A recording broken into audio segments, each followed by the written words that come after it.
Bien, mesdames, Seigneur, je vous salue dans le précieux nom de notre Seigneur Jésus-Christ. Vous êtes la bienvenue sur cette chaîne, l'unique véritable Dieu, où je partage la parole vivante, la parole casse, la parole créative, celle qui était depuis le commencement. Je souhaiterais aider chacun de nous à se rapprocher de Dieu afin de développer sa relation d'intimité avec Dieu. Et oui, bien mes frères et sœurs en Christ, lorsque vous connectez la chaîne, édifiez-vous via la parole. La parole sans sémence en cœur, qu'elle porte. Oui, bien mes frères et sœurs en Christ, que cette parole touche vos vies, que cette parole touche, transforme vos vies, que cette parole touche, élimine vos cœurs, sauve les vies. Après vous être édifiés, bien mes frères et sœurs, je vous invite à partager. Oui, bien mes frères et sœurs en Christ, Jésus-Christ, quand il était sur terre, partage la parole. Il partait d'un point à l'autre. De nos jours, bien mes frères et sœurs en Christ, via les réseaux sociaux, nous n'avons pas besoin de nous déplacer, mais nous pouvons utiliser ce moyen pour partager la parole, pour toucher plusieurs aux esprits. Bien-aimés frères et sœurs en Christ, via votre canal, en partageant la parole de Dieu, vous allez toucher et transformer les vies. Via votre canal, en partageant la parole de Dieu, vous allez toucher et transformer les vies. Via votre canal, en partageant la parole de Dieu, vous allez toucher, illuminer les cœurs, sauver les vies. Voyez-vous, bien mes frères et sœurs en Christ, de la sorte, il n'y aurait pas seulement plus de joie pour un seul pécheur. Nous allons inonder le ciel de joie et encore de joie. Merci, Seigneur. Je vous invite bien évidemment à vous abonner. À vous abonner vous permettra, bien mes frères et sœurs en Christ, de vous édifier via les enseignements que vous allez recevoir. Vous abonner vous permettra également de grandir spirituellement. Vous abonner vous permettra, bien mes frères et sœurs en Christ, de garder une relation. Bien, et Seigneur, passons en prière. Tendre Père céleste, je viens bénir ton nom ce matin, t'élever, t'honorer, t'élever, t'acclamer, célébrer ta grandeur, l'unique véritable Dieu, c'est toi. Merci pour ce nouveau matin, pour ce nouveau jour. Merci pour la santé divine, la protection divine, la sécurité divine. Merci pour le souffle de vie. Comptez parmi les vivants, nous tous sommes infiniment reconnaissants. Esprit Saint, viens sanctifier les lieux. Dresse autour de moi un mur de feu, afin d'éloigner toute influence négative qui pourrait nuire à ma prière. Arrange, sécurise-la. Conduis-la afin qu'elle parvienne agréablement aux oreilles de mon Dieu. Merci, Saint-Esprit. Père, je te dis merci pour ce moment précieux et précieux que tu nous donnes de venir honorer à ce rendez-vous, partager ta parole. Cette parole qui vit, cette parole qui est au commencement, qu'elle touche encore ce matin, qu'elle s'en sémence dans les corps, qu'elle soit porteuse dans les corps. Tu sais le faire. L'honneur, la gloire et l'adoration te reviennent pour les siècles des siècles. Au nom puissant de Jésus-Christ, je t'ai prié. Amen. Oui, frères et sœurs en Christ, il est écrit dans la parole de Dieu, Matthieu 22, 39, tu aimeras ton prochain comme toi-même. Frères et sœurs, aujourd'hui, nous partageons notre enseignement intitulé L'amour de Dieu, le point qui captive notre attention. Frères et sœurs en Christ, permettez-moi d'aborder un point très important, c'est de mourir en soi et de naître en Christ via la repentance et la conversion.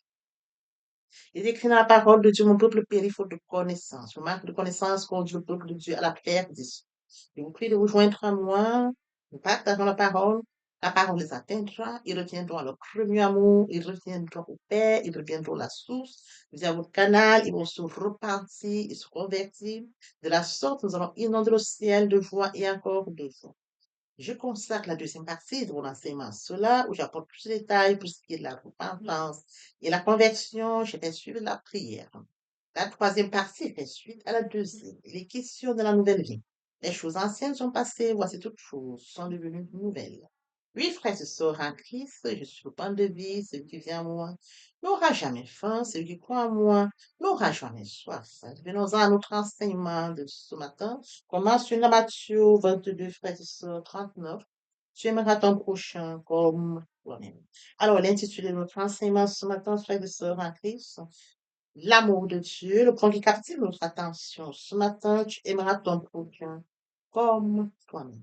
La question qui suscite notre interrogatoire ce matin, qui est mon prochain? Alors, mon prochain, frères et sœurs en Christ, c'est mon voisin de palier. Mon prochain, c'est mon conjoint. Mon prochain, c'est ma sœur, c'est mon frère en Christ. Mon prochain, les membres de la famille sont font partie de cette catégorie. Mon prochain, c'est un inconnu, c'est un ennemi. Oui, frères et sœurs à Christ, il s'agit de toute personne que le Seigneur met sur mon chemin. Oui, frères et sœurs en Christ, toute personne que le Seigneur met sur mon chemin, quelle que soit leur condition et leurs circonstances. Alors, frères et sœurs en Christ, qu'est-ce que aimer mon prochain? Lors d'un enseignement, nous avions parlé de l'amour de Dieu et justement, nous avions abordé comment s'aimer soi-même. Permettez-moi de poser un tout petit peu cette partie où nous allons nous aimer déjà seul. Si nous aimons, il est facile d'aimer quelqu'un d'autre. Si j'ai l'amour de ma personne, je suis conscient que Dieu m'a créé à son image et à sa ressemblance. Il m'a créé, il a mis en moi des dons pour se glorifier. Frères et sœurs, il me sera facile d'aimer mon prochain. Parce que autant Dieu m'a créé, il a créé mon prochain. Autant il a mis en moi des dons et des talents, il a mis à mon prochain des dons et des talents. Oui, frères et sœurs en Christ, autant Dieu se glorifie en lui, il se glorifie aussi en moi. Voyez-vous? Alors, Dieu m'a créé et je dois être conscient, frères et sœurs en Christ, qu'il est grand temps pour moi d'aimer mon prochain. Aimer mon prochain, c'est aimer les autres et vouloir les aider. Oui, frères et sœurs en Christ, mon prochain est dans une situation difficile, mon prochain traverse un moment difficile, mon prochain est malade, mon prochain a besoin d'écoute. Frères et sœurs, il est temps pour moi de tendre l'oreille.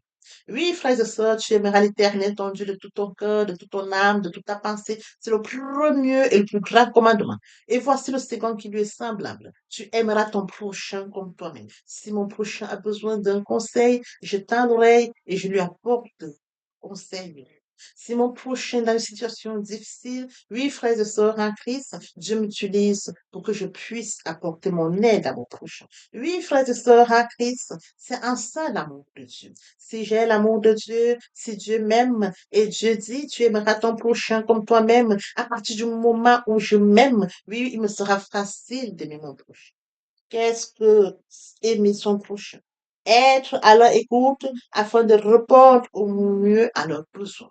Oui, frères et sœurs, ils ont besoin de quelque chose. Ils ont besoin d'être écoutés. Ils ont besoin de changer. Ils sont dans une situation très difficile. Dans les moments difficiles, c'est là où on reconnaît les personnes qui peuvent, parfois dans les moments difficiles, on reconnaît ses amis. Oui, frères et sœurs, je ne suis pas automatiquement ami à mon prochain, mais je peux tendre l'oreille à mon prochain. Je peux écouter mon prochain. Je peux lui apporter des conseils. Parce que la parole de Dieu m'enseigne cela. Parce que Dieu m'aime. Il me dit, tu aimeras ton prochain comme toi-même. Si je m'aime, frères et sœurs, mon prochain dans une situation difficile, je me dois de lui apporter mon aide. Parce que Dieu m'a appris cela. Parce que je l'ai lu dans les Écritures. Parce que ça fait partie du deuxième commandement. Frères et sœurs, poursuivons dans la même lancée. Qu'est-ce que aimer son prochain? Troisièmement, c'est partager ses joies et ses peines. Oui, justement, lorsque mon prochain est amoureux de foi, ou il célèbre un mariage, ou alors l'anniversaire, la naissance d'un nouveau-né, frères et sœurs, je me joins à mon prochain. Je me joins à lui. Nous partageons. Je partage sa joie. Oui, frères et sœurs, en Christ, réjouissez-vous dans le Seigneur. C'est écrit. Lorsque je vais me réjouir avec mon prochain, frères et sœurs, j'attire également cette joie en moi. Voyez-vous, je partage sa joie et je suis béni. Figurez-vous quand vous allez partager la joie de quelqu'un, frère et sœur, en Christ, vous êtes béni. Vous allez partager la joie. Vous vous joignez à cette personne. Le ciel acte la joie que vous partagez ensemble. Et vous en sortez. Vous en sortirez bien. Oui, frères et sœurs en Christ, lorsque nous annonce une bonne nouvelle, oh, une nouvelle naissance, courez-y. Partagez cette joie. Ça dépend de la relation que vous avez avec ces personnes.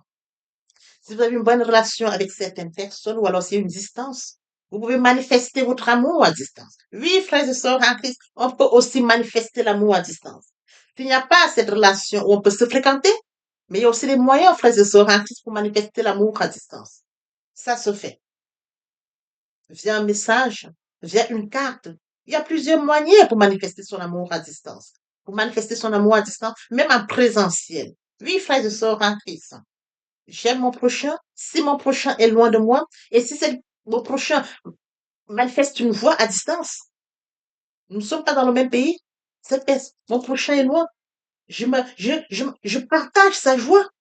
Je partage sa joie. Comment est-ce que je partage cette joie? Via un coup de fil, via un message, via une carte. Il y a plusieurs manières de partager la joie. Si mon prochain est dans une situation difficile, il a perdu un être cher. Oui, frères et sœurs, je partage ses peines. Pleurez avec ceux qui pleurent, réjouissez-vous avec ceux qui se réjouissent. Mon prochain est loin de moi. Qu'est-ce que je fais? Je ne peux pas me déplacer. Il est très loin de moi. La distance qui nous sépare ne permet pas. Je reste connecté via mon GSM. Je reste connecté via un appel téléphonique. Je partage ses peines. Oui, frères et sœurs en Christ, via un appel téléphonique. Les conseils, les paroles douces. Je partage ses peines. Si mon prochain se trouve pas loin de moi, je me déplace. Je me déplace vers mon prochain frère et sœur en Christ pour partager ses peines. C'est très important de le faire. Oui, frères et sœurs en Christ, on partage les peines, on partage les joies. C'est ça, aimer son prochain. Nous poursuivons dans le lancer. Qu'est-ce que aimer son prochain, frères et sœurs en Christ? C'est offrir aux autres son sourire, sa bonne humeur, son temps, son argent. Oui, frères et sœurs en Christ, ils sont dans une situation difficile et que j'ai la possibilité d'apporter mon aide financièrement, je le fais. Si je peux lui apporter mon aide financièrement, frères et sœurs en Christ, je le fais sans hésiter. Oui, frères et sœurs en Christ, mon temps. Si mon prochain a une situation difficile, une situation où il est en déplacement, les enfants se retrouvent seuls. Oui, frères et sœurs, j'essaye de planifier en sorte que je puisse apporter mon temps. Oui, frères et sœurs en Christ, la bonne humeur, je partage la bonne humeur. Dans les moments difficiles, oui, frères et sœurs, je partage la bonne humeur avec mon proche. Le sourire. Oui, frères et sœurs en Christ, sourire. Il n'est pas interdit de sourire. Je souris avec mon prochain. C'est aussi ça, aimer son prochain. Qu'est-ce que aimer son prochain? C'est être au service. Dans une situation difficile, malade, oui, je peux être à son service. Je lui apporte ce que je peux. Oui, frère, je sors en Christ. Dans les moments difficiles, je lui apporte ce que je peux. Puisqu'elle est malade, puisqu'elle est couchée, puisqu'elle est faible, j'apporte ce que je peux. Je peux déjà soutenir la personne par la prière.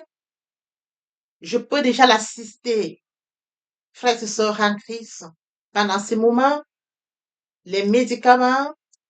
Je peux cuisiner pour cette personne. Oui, frère et sœurs, quand on est faible, quand on est malade, on n'a plus de force. Je peux cuisiner pour que cette personne puisse prendre ses médicaments et de pouvoir, frère et sœurs en Christ, se nourrir. Je peux l'assister comme elle le veut. C'est très important, frère et sœurs en Christ. Qu'est-ce que aimer mon prochain? C'est être amené à supporter mon prochain. Je peux dire à mon prochain, là, tu as fauté. Là, tu as fauté. Je peux le lui dire. Parce que la parole dit ceci. Là, tu as fait l'erreur. Mais alors, il faudrait que vous puissiez avoir le discernement dans la vie. C'est pour ça aussi, quand on connaît Dieu, on partage la parole de Dieu, il nous révèle les choses cachées. L'homme est ondoyant et divers. L'être humain est ondoyant et divers. Aimer mon prochain, je l'aime. Alors, dans l'évolution, frères et sœurs en Christ, si mon prochain a un comportement qui n'honore pas Dieu, si Dieu voit mon investissement pour mon prochain, et si j'ai une relation avec Dieu, Dieu va me révéler. Croyez-moi, frères et sœurs en Christ, Dieu va me révéler les choses cachées et il me donnera la conduite à suivre. C'est justement la raison pour laquelle je vous dis de vous développer une relation d'intimité avec Dieu. Ne restez pas loin de Dieu. Développez une relation d'intimité avec Dieu. C'est très important. Parce que c'est des moments où, pendant les moments où vous apportez votre aide, et même, frères et sœurs en Christ, lorsque vous allez courir, vous volez au secours, lorsque vous volez au secours de votre prochain, Dieu vous donnera la conduite à tenir. Dieu vous montrera comment faire. Voyez-vous, il vous montrera comment, pour que vous ne tombiez pas. Le but de Dieu, c'est pas que vous tombiez, hein. C'est que vous puissiez résister, que vous puissiez apporter votre aide au maximum de personnes. Voyez-vous, que vous puissiez manifester l'amour parce que Dieu sait que vous dégagez l'amour. Votre cœur est plein d'amour. À partir du moment où votre cœur est plein d'amour, Dieu va tout faire pour que vous puissiez, frères et sœurs en Christ, échapper au filet. qui peuvent être des obstacles pour votre vie. Vous aimez votre prochain. Voyez-vous, vous manifestez l'amour. Et c'est cependant quand vous allez manifester l'amour, il y a un piège, je vais vous sortir de ce piège. Vous n'allez même pas tomber. Vous ne tomberez pas. Croyez-moi, nous servons un Dieu fidèle. Nous servons un Dieu qui révèle les choses cachées. Pendant que vous dormez, il vous révélera. En vision, il vous révélera. Rêve. Ça. Vous savez, on est dans un monde, mais quand on est connecté à Dieu, frères et sœurs en Christ, on ne peut pas vous faire mal et Dieu vous laisse tomber. Il ne pourra pas vous laisser tomber. Il fera tout parce que vous allez manifester l'amour qu'il vous a pris. Le deuxième commandement, vous allez mettre en application cela sincèrement du profond de votre cœur. Et quand Dieu voit cela, il se rend compte que l'amour que vous allez manifester peut causer obstacle ou alors peut vous handicaper. Dieu vous protège. Croyez-moi, Dieu vous protège. Je vous dis sincèrement, Dieu vous protège.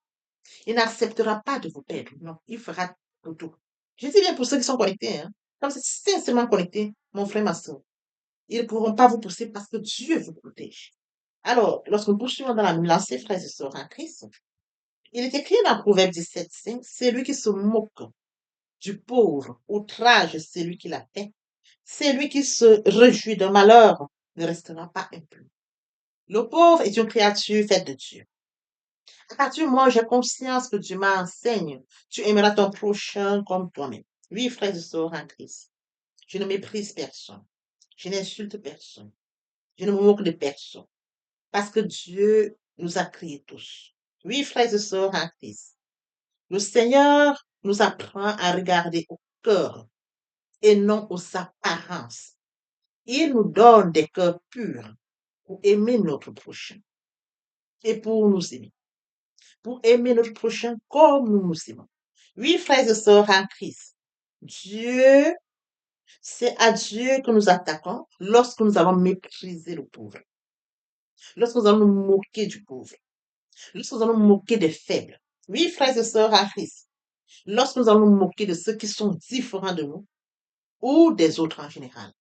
La moquerie n'a pas lieu d'être. Tous et toutes sont des créatures de Dieu. Alors, je voudrais que ce matin, nous continuions que, lorsque nous manifestons l'amour de Dieu sincèrement. Il est très important d'aimer ton prochain, comme mentionné dans Matthieu 22, Matthieu 22, 29.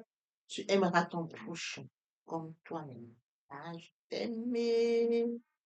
Papa, je t'aime. Oh, papa, je t'aime. Tu es mon papa. Papa, je t'aime. Papa, je t'aime. Oh, papa, je t'aime. Tu es. Voici mon nom. Voici, nous allons poursuivre les deuxième et troisième parties de notre enseignement. Partie riche importante pour compléter cette première pour notre édification. Sur ce, je vous prie dans l'oreille pour la suite. Merci, Seigneur.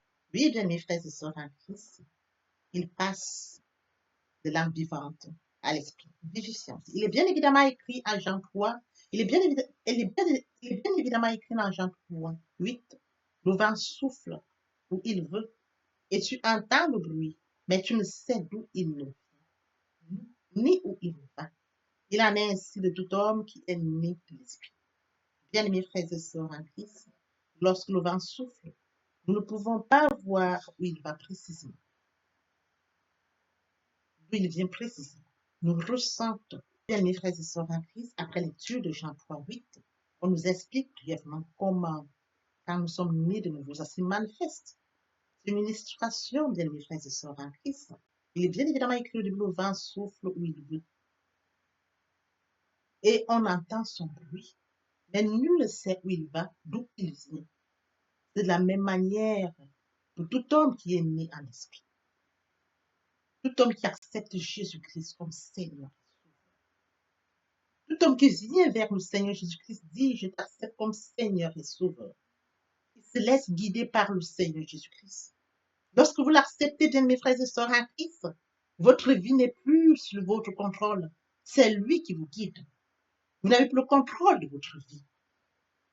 Vous sentez comme vous conduisez, comme le vent qui souffle. C'est écrit le vent souffle où il veut. Tu entends le bruit. Quand le Saint-Esprit est en vous, vous sentez, vous le ressentez que l'Esprit Saint est là. Mais c'est lui qui vous conduit. C'est lui qui vous guide. C'est lui qui vous oriente. Le vent souffle où il veut et tu entends le bruit, mais tu ne sais d'où il vient, d'où il va. Bien, mes frères et sœurs en Christ, bien, mes frères et sœurs en Christ, après lecture de Jean 3:8, une illustration nous montre comment quand un homme naît de nouveau, l'homme qui est né de nouveau, se laisse conduire par le Saint-Esprit. C'est l'Esprit Saint qui le conduit. Il ressent la présence du Saint-Esprit. Il sait que le Saint-Esprit est présent en lui. Il n'a plus le contrôle, mais c'est le Saint-Esprit qui le guide. Comme mentionné ici, le vent souffle où il veut. Tu entends le bruit, mais tu ne sais d'où il vient, d'où il va. L'Esprit Saint s'installe. Il prend le contrôle, c'est écrit. Votre corps est le temple du Saint-Esprit. Et oui, bien mes frères et sœurs en Christ, c'est écrit. Votre corps est le temple du Saint-Esprit. L'Esprit Saint habite en vous. Il prend le total contrôle. Il vous guide. Il vous oriente. Il se manifeste en vous. Le Seigneur Jésus-Christ a dit, je ne vous laisserai pas seul. Je vous enverrai le consolateur, l'Esprit Saint. Quand il habite en vous, il a le total contrôle. Il se manifeste. Ce n'est plus vous qui prenez le contrôle, mais c'est le Saint-Esprit qui prend le contrôle. C'est lui qui vous guide. C'est lui qui vous oriente.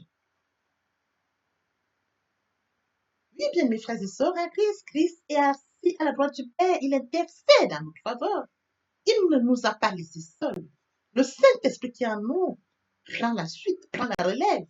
Nous conduisons, mes frères et sœurs en Christ, il en est ainsi de tout homme qui est né en esprit. Poursuivons par la lecture de Acte 26:8. Quoi vous semble-t-il incroyable que Dieu ressuscite les morts? Oui, bien, mes frères et sœurs en Christ, Dieu a ressuscité son Fils Jésus-Christ. Il est ressuscité le troisième jour. Oui, bien, mes frères et sœurs en Christ, nous sommes dans la gloire de Christ. Nous allons de gloire en gloire. Christ est mort sur le Golgotha et il est passé de la mort à la vie. Ce passage, nous en bénéficions. Avec lui, nous sommes assis à la droite du Père. C'est écrit. Bien, mes frères et sœurs en Christ, nous devons être conscients que Dieu a tant aimé le monde qu'il a donné son Fils unique, afin que quiconque croit en lui ne périsse point, mais qu'il ait la vie éternelle. Oui, bien, mes frères et sœurs, lorsque nous acceptons Jésus-Christ comme Seigneur et Sauveur, lorsque nous passons par la repentance et la conversion, nous passons à une autre vie. Nous changeons le centre de gravité de notre vie.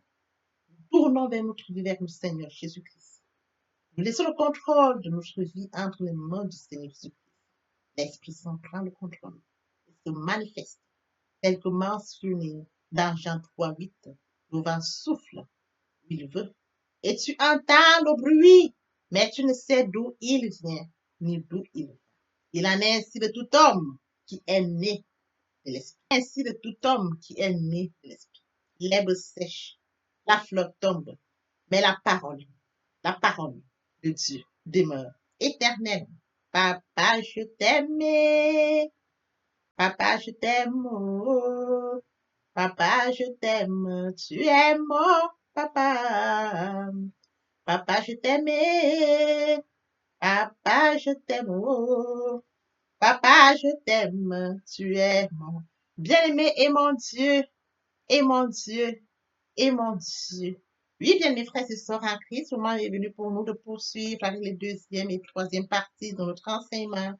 Partie qui vient de compléter cette première pour notre édification. Se repentir, c'est regretter, c'est sans vouloir, c'est pleurer.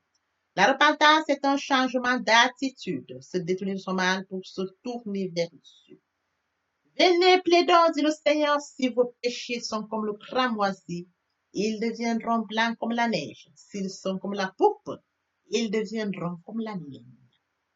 Se convertir, c'est le fait de déplacer le centre de gravité de ma vie ancienne vers mon Dieu. Se convertir, c'est de croire en Jésus-Christ. En un mot, nous pouvons dire que la conversion accompagne la repentance. Lorsque les cœurs se convertissent, le voile est ôté. Or, le Seigneur, c'est l'Esprit. Là où est l'Esprit du Seigneur, là est la liberté. Toutes les personnes qui ne se sont pas encore engagées à suivre le Seigneur, pour ceux qui se sont engagés, et qui auraient, pour ceux qui se sont engagés, et qui auraient abandonné quelque raison que ce soit, le moment est venu pour nous, bien-aimés frères et sœurs en Christ, de passer en prière via cette chanson.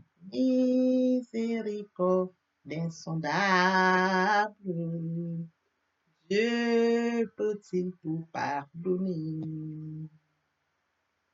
Absoudre si coupable et mes péchés oubliés. Jésus, je viens à toi, tel que je suis, je viens à toi. Jésus, je viens à toi, tel que je suis, papa. Ah, répétez après moi la prière, Seigneur Jésus. Je m'engage à te suivre tes souffles. Je sais que tu es mort sur la croix de Golgotha. Le troisième jour, tu es ressuscité afin que je sois justifié. Merci, Père, pour l'œuvre de la foi. Merci pour l'amour que tu as manifesté au travers de ton Fils. Merci, Seigneur, pour le salut de mon âme. Merci pour avoir sauvé mon âme. Amen. Notre Père Céleste, merci pour les âmes précieuses. Merci pour l'engagement que tu leur donnes. Mon Dieu, mon roi, je te prie de veiller, de conduire, afin qu'ils y restent. Dieu qui sait faire, qui peut faire, je laisse entre tes mains. L'honneur, la gloire, l'adoration te reviennent pour les siècles des siècles. Au nom puissant de Jésus-Christ, je t'ai pris. Amen. Oui, bien, mes frères et sœurs en Christ dans le Seigneur, après s'être sincèrement repenti et converti, il faut y rester, il faut y demeurer. Comment le faire? Premièrement, invoquer le Saint-Esprit. L'Esprit Saint prendra contrôle durant la méditation. Poursuivra la lecture du verset ou du texte qui servira d'appui durant la méditation. Matthieu 4, l'homme ne vivra pas seulement de pain, mais de toute parole qui sort de la bouche de l'Éternel. Méditer la parole, c'est l'approfondir, c'est la mûrir, c'est aller en réflexion profonde. Que ce livre de la loi ne s'éloigne point de toi, médite-le jour et nuit. Que ce livre de la loi ne s'éloigne point de toi, médite-le jour et nuit. C'est alors que tu auras du succès dans tes entreprises. C'est alors que tu réussiras. Suivra la réception, bien-aimés, lorsque nous donnons. Oui, bien, mes frères et sœurs, suivra la réception, on ne donne que ce qu'on reçoit. Lorsqu'on plante une graine, on s'attend à la récolte. En louange la parole, en adoration la parole, en jeûne et prière la parole, déclarer la parole au moment opportun. Nous observons tout ça. Et oui, bien, mes frères et sœurs en Christ, après avoir médité la parole, nous devons recevoir la parole. Recevoir la parole via la foi. La foi est une ferme assurance des choses qu'on espère, une démonstration de celles qu'on ne voit pas. La foi vient de ce qu'on entend.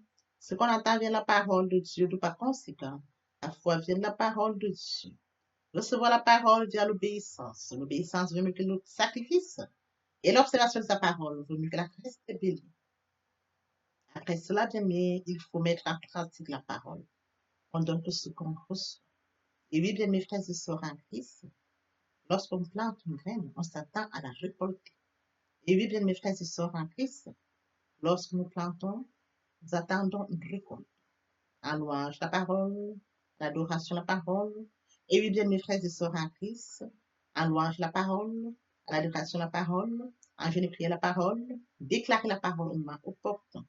Nous observons toutes ces étapes, nous verrons que nous allons grandir spirituellement en gardant une relation d'intimité avec Dieu.